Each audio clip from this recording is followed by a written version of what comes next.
In the year 193 AD, the Roman Empire became something almost unimaginable.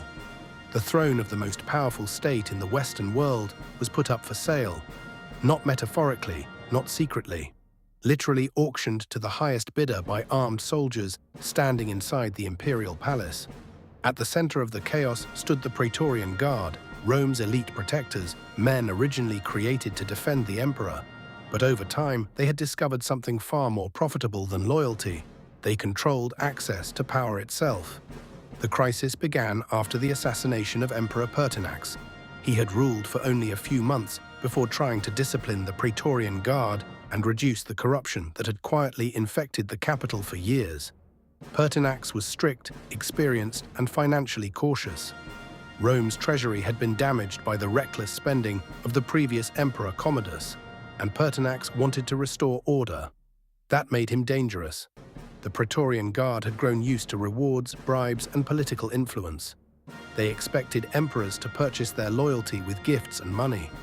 Pertinax instead tried to restore military discipline and limit their privileges. The guards responded violently.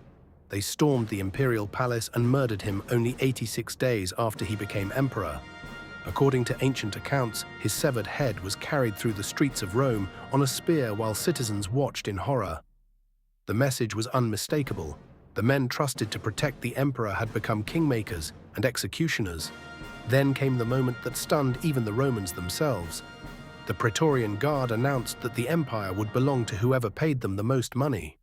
Inside the fortified Praetorian camp outside Rome, two wealthy Roman elites began bidding against each other for control of the empire. One was Titus Flavius Sulpicianus, the city prefect and father-in-law of the murdered Pertinax. The other was Didius Julianus, an enormously wealthy senator with political ambition and vast personal fortunes. The bidding became frantic. Soldiers shouted offers across the walls while crowds gathered outside in disbelief. Sulpicianus promised huge rewards, but Julianus raised the stakes higher and higher until he reportedly offered each guardsman 25,000 sesterces, an enormous sum that represented years of wages for ordinary citizens. The guards accepted immediately. Just like that, Didius Julianus became emperor of Rome. An empire stretching from Britain to the Middle East had effectively been sold like property at a marketplace. Rome exploded with anger. Crowds filled the streets screaming insults at Julianus as he traveled under heavy guard. Citizens reportedly called him a thief and a usurper. Some threw objects at his procession. Others demanded revenge for Pertinax. The Senate approved Julianus only because armed soldiers surrounded the political system itself. But the deeper problem was far larger than one auction. For decades, corruption had been quietly spreading through the empire's institutions. Political offices increasingly became tied to wealth, favors, and influence instead of competence. Men pursued positions not simply to govern, but to recover fortunes through taxes, contracts, and political access.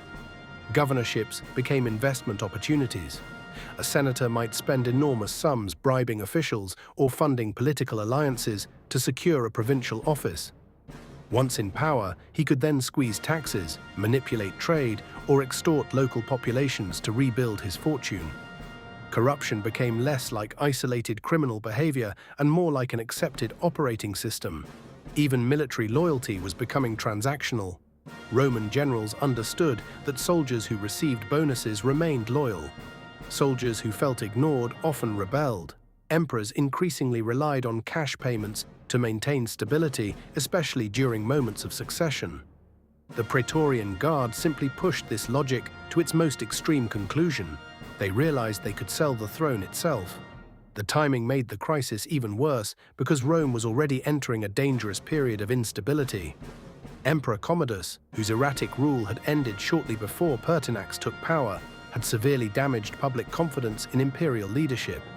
Commodus presented himself as a living god, fought as a gladiator for spectacle, and ruled through paranoia, executions, and favoritism. By the time he was assassinated on the final day of 192 AD, Rome's political system was already fragile. The auction of the empire shattered what remained of the illusion. Across the provinces, Roman commanders were horrified when news spread. If emperors could be murdered and replaced through bribery inside the capital, then imperial authority itself no longer meant anything permanent. Generals commanding frontier armies realized the empire was vulnerable, and some saw opportunity. Soon, 3 powerful military leaders declared themselves emperor. In Syria, Pescennius Niger gained support from wealthy eastern provinces. In Britain, Clodius Albinus positioned himself carefully while watching events unfold. But the most dangerous challenger emerged near the Danube frontier. His name was Septimius Severus. Severus moved with extraordinary speed. Unlike Julianus, he understood that Rome's population wanted revenge against the Praetorian Guard and restoration of legitimacy. He presented himself as the avenger of Pertinax, promising justice and discipline instead of bribery and corruption.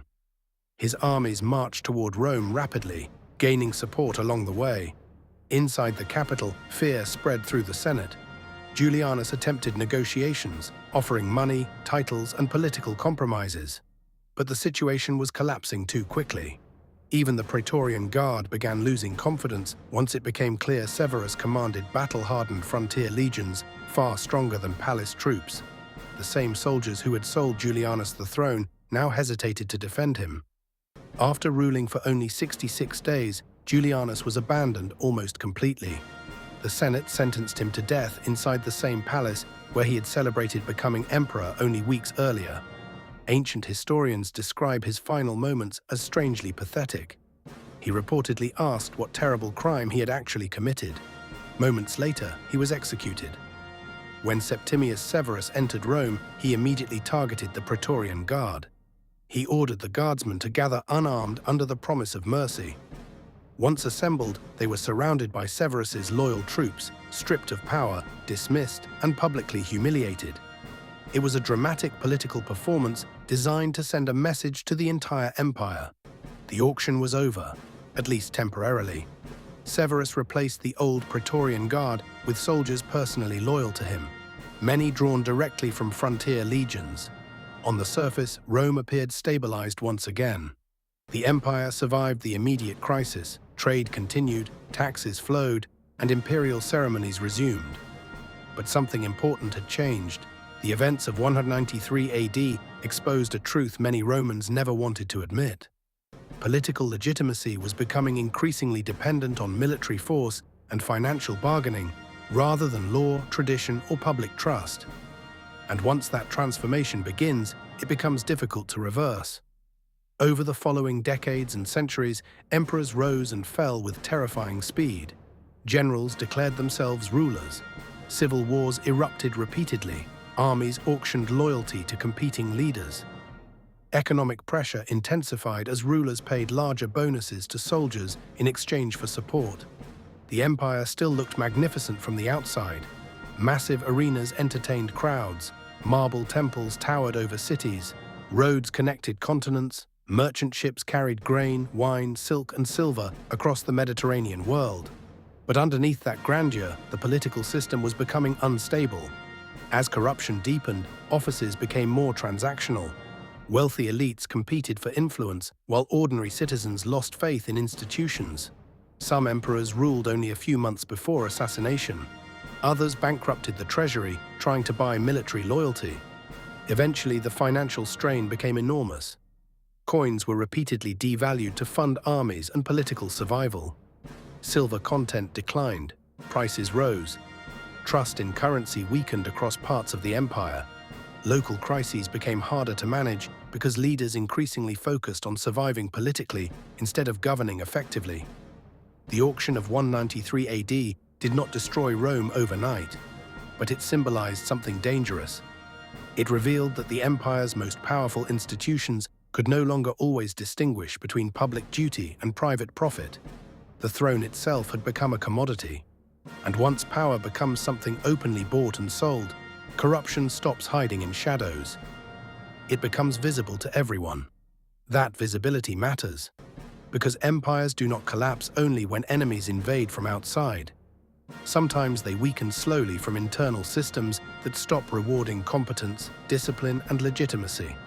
Rome still possessed armies, wealth, cities, and infrastructure after 193 AD, but trust inside the system had been damaged. And trust is harder to rebuild than walls, roads, or armies. In the centuries that followed, the Roman Empire would survive invasions, assassinations, economic crises, and civil wars. But the political culture continued drifting toward instability, military bargaining, and constant struggles for power. The empire that once prided itself on law and order increasingly depended on whoever controlled the soldiers and the money. And in many ways, the terrifying auction of 193 AD became a warning, not just for Rome, but for every powerful system that allows wealth and corruption to overpower legitimacy itself.